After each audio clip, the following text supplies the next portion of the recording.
Magandang oras mga ka-art lover. Meron tayong ibang klaseng content ngayon. Ito ang tungkol sa mga puting buhok. Paano nga ba iitim muli yan, yung mga uban na yan, na hindi gumagamit ng mga pangtina na mga synthetic.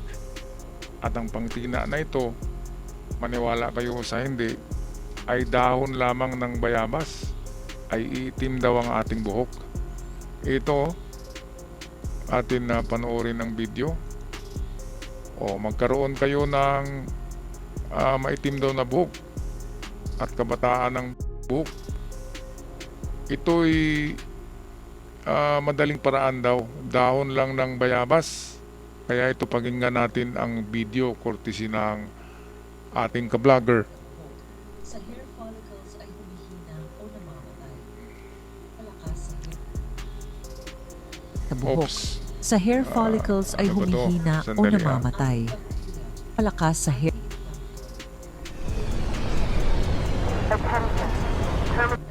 Antibacterial, anti-inflammatory, naglilinis sa anit, pumipigil sa pagkakaroon ng balakubak, fungi, at iba pang sakit sa anit, na siyang pundasyon para sa makapal, malakas, at itim na buhok. At ito ang pundasyon para sa lahat ng iba pang paraan. Kahit simple, ang epekto nito ay hindi maliit. Ang recipe na ito ay angkop sa lahat ng uri ng buhok, lalo na sa mga nagsisimula pa Okay, lamang so at dahon gustong ng masanay bayabas sa lang pala, paggamit ng dahon ng mga bayabas. kababayan, pangpaitim Maalis ng ang buhok. lahat ng dumi at impurities. Subukan ko nga ito. So, ito lang daw ang gawin eh. Kumuha lang daw ng 2 litrong tubig, pakuluan at maraming dahon ng bayabas. Mas maraming dahon ng bayabas ay mas epektibo. Wag lang kuntian, talagang marami. Pinaka ano diyan, nasa 30 piraso na dahon. Pinaka maliit na bilang. 30 piraso na dahon hanggang 50 piraso na dahon sa 2 litro na tubig.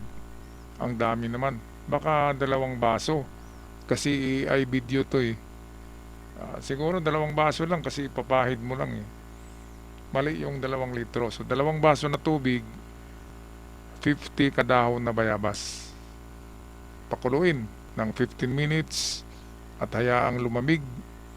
Pagkatapos ay salain, of course. Gumamit ng bulak, yung cotton, iganon sa ulo, and then lagyan ng yung parang towel sa buhok para iinit yung anit.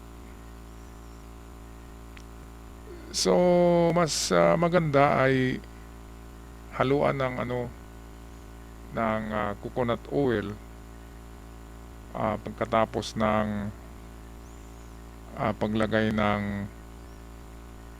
katas ng dahon ng bayabas, ay susunod yung virgin coconut oil. Yun yung maganda para mas lalong lalago at iitim ang buhok. Hindi lang iitim, lalago. Pero hindi ito instant na iitim kagad ay baka 6 na buwan to 1 year. Paulit-ulit lang yan na gawin mo sa bawat linggo, 3 times a week ang paggawa niyan. Again, 2 basong tubig sa 50 kadahon na bayabas, and then pakuluan. Maganda haluan ng virgin cocoa oil na 1 kutsara, yung pinakulong tubig, 15 minutes. Ipahid sa ating anit sa ulo, and then hayaan ng mga 30 minutes. Hayaan dyan, lagyan ng towel yung ulo. At gawin ito 3 times a week.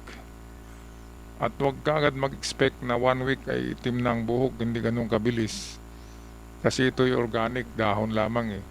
So maghintay lang ng 6 to 1 year ay makikita natin ang epekto. Ako gagawin ko yan eh. Marami naman akong bayabas dito sa bahay na tanim.